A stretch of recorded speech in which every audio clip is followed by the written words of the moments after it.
Alors, dans cette activité, on va découvrir ce qu'on appelle la méthode de l'aire et on va mettre en œuvre cette méthode de l'aire pour tracer la courbe de la fonction exponentielle, ou tout de moins pour approcher l'allure de la courbe de la fonction exponentielle. Alors, pour faire ça, on va avoir d'abord besoin de la notion d'approximation affine. Donc, approximation affine, ça veut dire qu'on va chercher à avoir des valeurs approchées d'image d'une fonction. Donc, je considère une fonction f définie dérivable sur r. Et est-ce que vous vous rappelez de ce qu'est le nombre dérivé de f en petit a? Donc, si vous ne vous souvenez plus, allez relire dans votre cours dérivation au point de vue local pour retrouver la définition de f' de a, parce que ça va être notre point de départ. Donc, si vous avez regardé donc la définition, vous avez dû retrouver qu'f' de a, c'était la limite de f de a plus h moins f de a sur h, quand h tend vers 0. Et donc, puisque c'est la limite, ça veut dire que quand h est très proche de 0, f' de a et f de a plus h moins f de a sur h sont pas très loin l'un de l'autre. Autrement dit, on peut en déduire que quand h est proche de 0, f de a plus h moins f de a sur h est environ égal à f' de a. Et donc, grâce à cette égalité, on va chercher f de a plus h. Donc, dans cette égalité, on va isoler f de a plus h. Donc, je vous laisse sur votre papier, votre feuille, chercher ça. Donc, vous isolez f de a plus h. Donc, la technique, c'est vous multipliez des deux côtés par h. Et ensuite, vous faites passer f de a dans le membre de droite. Donc, quand vous avez fait ça, eh bien, vous avez dû obtenir f de a plus h environ égal à f' de a fois h plus f de a. Et donc, cette égalité va nous permettre de trouver des valeurs approchées de f de a plus h, c'est-à-dire de nombres qui sont proches de petit a étant fixé. Et cette égalité, c'est ce que l'on appelle une approximation affine de f au voisinage de a. Je reviendrai sur le vocabulaire affine tout à l'heure. Alors, on va quand même prendre un exemple. Prenons la fonction cube, f de x égale x au cube. Alors, c'est vrai qu'ici, on a une formule, on a nos calculatrices, donc la notion d'approximation affine est juste là pour illustrer, mais elle n'est pas nécessaire pour calculer nos images. Alors, on va se placer, donc, pour trouver notre approximation affine, on a besoin de la dérivée. Donc, f' de x égale 3x carré, et là, je vais chercher une valeur approchée de 2,1 au cube, c'est-à-dire d'un nombre proche de 2. Donc, 2,1 est proche de 2, c'est-à-dire que c'est 2 plus 0,1. On a un h qui vaut 0,1.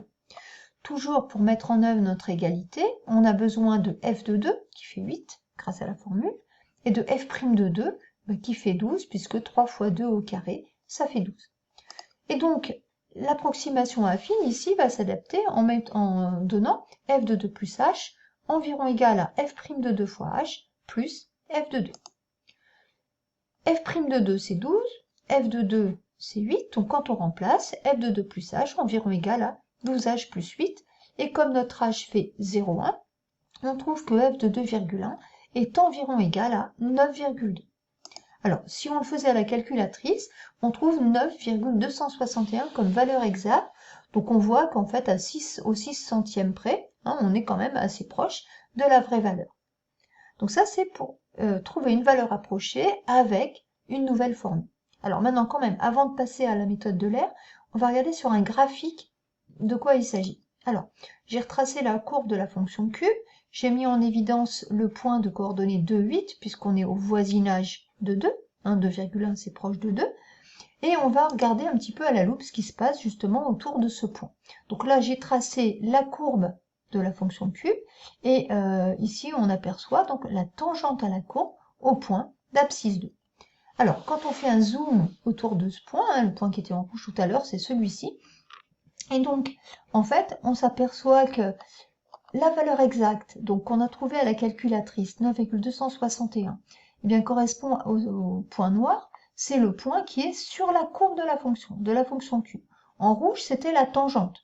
Et donc, si j'utilise la tangente et non pas la courbe, comme image, je vais trouver 9,2. On trouve une bonne valeur, justement parce que vous vous rappelez qu'une tangente est toujours proche de sa courbe, à condition évidemment qu'on s'éloigne pas trop du nombre 2. Voilà. Donc maintenant, on va pouvoir parler de la méthode de l'aire. Alors, on va revenir à la fonction f qui nous intéresse, qui est définie de manière très particulière. Hein, c'est la première fois qu'on rencontre ça. On n'a pas de formule, pour calculer nos images, on en connaît une quand même. On sait que l'image de 0 c'est 1. Et l'autre information que l'on a, c'est qu'elle est égale à sa dérivée. f' est égale à f. Et avec ces deux informations, plus les approximations affines qu'on vient de découvrir, eh bien on va pouvoir trouver des images de cette fonction sur l'intervalle 0,2. Donc on va couper notre intervalle 0,2 en 20 petits intervalles réguliers, et je vais appeler h le pas de la division. Donc comme je divise l'intervalle 0,2 en 20, mon petit pas il fait 0,1. C'est-à-dire concrètement que sur l'axe des abscisses, eh bien je vais chercher les images de 0,1, 0,2, 0,3, etc. jusqu'à 2. Donc là, pour l'instant, j'ai placé le point de coordonnées 0,1, puisque c'est la seule image que j'ai. Donc, on va reprendre les approximations affines de tout à l'heure, à savoir la formule f de a plus h environ égale à f' de a fois h plus f de a. Et on va regarder ce qui se passe avec cette fonction. Alors, la seule information que l'on a exploitable ici pour l'instant, c'est le fait qu'f' est égal à a. Et comme f' est égal à a, ça veut dire que le f' de a qui est là, eh bien, il est égal au f de a. Donc, ça nous donne finalement f de a plus h environ égal à f de a fois h plus f de a. Donc ici, je vais pouvoir mettre f de a en facteur.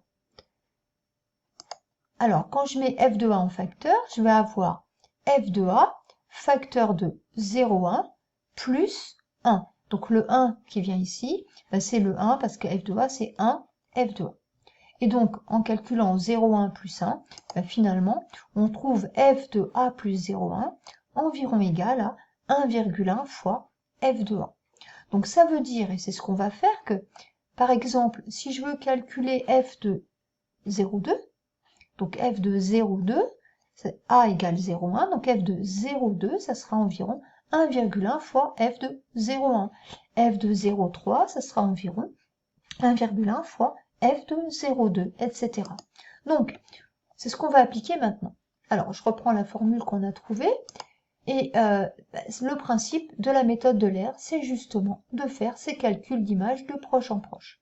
Donc, on sait qu'f de 0 est égal à 1, donc comme j'ai dit tout à l'heure, f de 0,1, c'est l'image du précédent, c'est un petit peu comme les suites finalement, l'image de 0,1, ça va être l'image du précédent, donc l'image de 0, fois 1,1. Et donc 1,1 fois 1, ça fait 1,1. Donc je place le point dans mon repère. Pour calculer l'image de 0,2, je vais faire pareil. Je vais dire que f de 0,2, c'est 1,1 fois l'image du précédent, donc fois f de 0,1. Et donc on trouve 1,21, que j'ai déjà mis sur le graphique. On continue. f de 0,3, eh bien c'est f de 0,2 fois 1,1, et on trouve environ 1,331.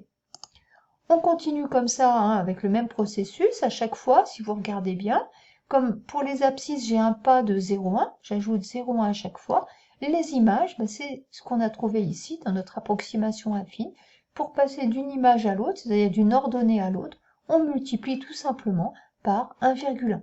Et donc on trouve comme ça nos images, en tout cas des valeurs approchées, des images par la fonction f.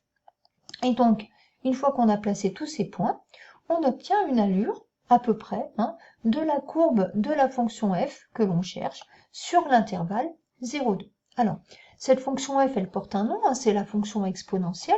Donc avec GeoGebra, si on saisit exp de x, puisque c'est son nom en abrégé, on obtient la courbe verte. Et donc on s'aperçoit que finalement, les points qu'on a obtenus par approximation nous donnent quand même une bonne idée de l'allure de la courbe. Alors, on peut quand même remarquer que les points sont d'autant plus précis qu'on est sur l'intervalle 0,1.